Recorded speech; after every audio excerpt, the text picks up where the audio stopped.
दोस्तों, नाग पंचमी की कथा के अनुसार प्राचीन काल में किसी नगर में एक सेठ जी थे। सेठ जी के 7 पुत्र थे और उन सभी की शादी हो चुकी थी। 7 पुत्रों की बहुओं में सबसे छोटी बहू सबसे ज्यादा विदुषी, सुशील और संस्कारी थी। एक दिन सबसे बड़ी बहू ने सारी देवरानियों से कहा कि घर को लीपने के लिए पीली मिट्टी ले आते हैं। सभी बहुएं डलिया और खुरपी लेकर मिट्टी लेने चल दीं। जब वह मिट्टी खोदने लगी तब वहाँ एक सर्प निकला। बड़ी बहू उस सर्प को खुरपी से मारने लगी तो छोटी बहू बोली, मत मारो इसे, ये बेचारा तो निरपराध है। यह सुनकर बड़ी बहू ने उस सर्प को नहीं मारा। तब सर्प एक ओर जाकर बैठ गया।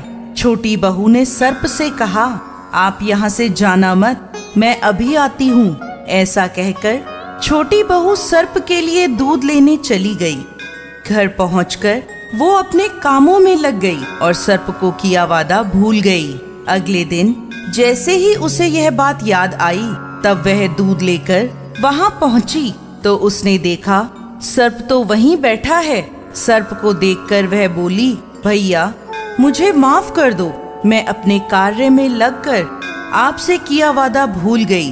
तब सर्प बोला, मुझसे झूठ बोलने के लिए मैं अभी तुझे डस लेता, लेकिन तूने मुझे भैया कहा है, इसलिए मैं तुझे छोड़ रहा हूँ और आज से तू मेरी बहन हुई। तुझे जो चाहिए मांग ले। छोटी बहू बोली, भैया मेरा कोई नहीं है, मुझे एक भाई मिल गया, मुझे और कुछ नहीं चाहिए। बस जब भी मैं अपने भाई को पुकारूं तुम चले आना। कुछ दिनों बाद सावन के महीने में सेठ जी की सभी बहुएं अपने अपने पीहर जाने लगी और छोटी बहू से बोली, तेरा तो कोई पीहर नहीं है, तू कहाँ जाएगी? यह सुनकर छोटी बहू बहुत रोई। तभी उसके घर उसके दूर के रिश्ते का एक भाई आया और बोला, मैं इसे लेने आया हूँ, मैं इसका दूर के रिश्ते का भाई हूँ। सेठ जी बोले, छोटी बहू का तो कोई भाई नहीं है। उनको विश्वास दिलाने पर सेठ जी ने छोटी बहू को सर्प के साथ भेज दिया। रास्ते में उसने छोटी बहू को बताया, बहन मैं तुम्हारा भाई सर्प हूँ और तुम्हें अपने साथ अपने घर नागलोक ले जाने आया हूँ।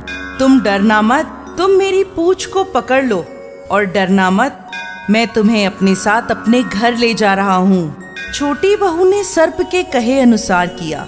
जैसे ही वह नागलोक पहुँचे, नागलोक के धन ऐश्वर्य को देखकर छोटी बहू चकित रह गई। सर्प उसे अपनी माता के पास ले गया और बोला, माता ये मेरी बहन है, इसने मेरी जान बचाई थी और यह यहाँ हमारे साथ रहने आई है। सर्प की माता ने छोटी बहू को गले लगा लिया।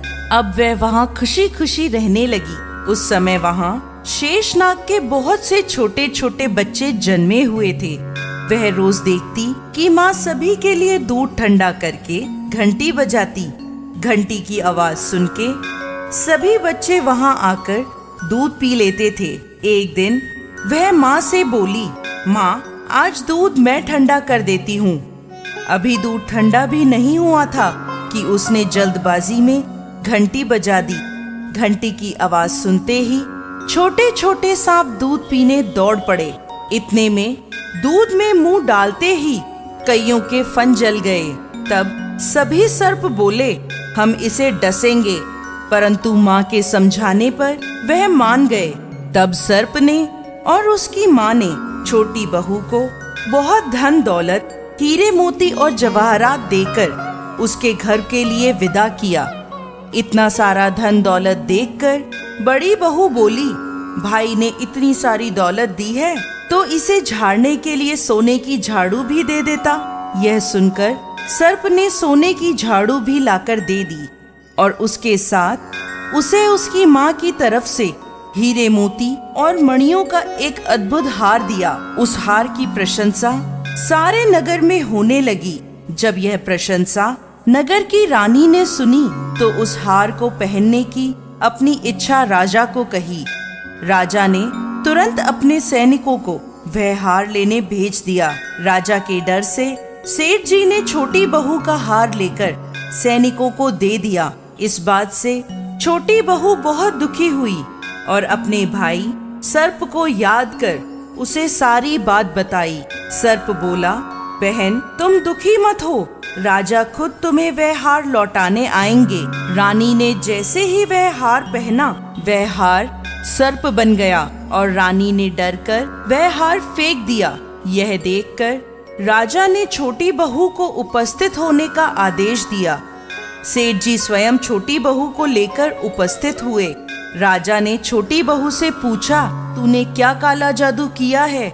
छोटी बहू बोली, राजन मुझे क्षमा कीजिए, ये हार ही ऐसा है, ये हार मुझे मेरे भाई ने दिया है।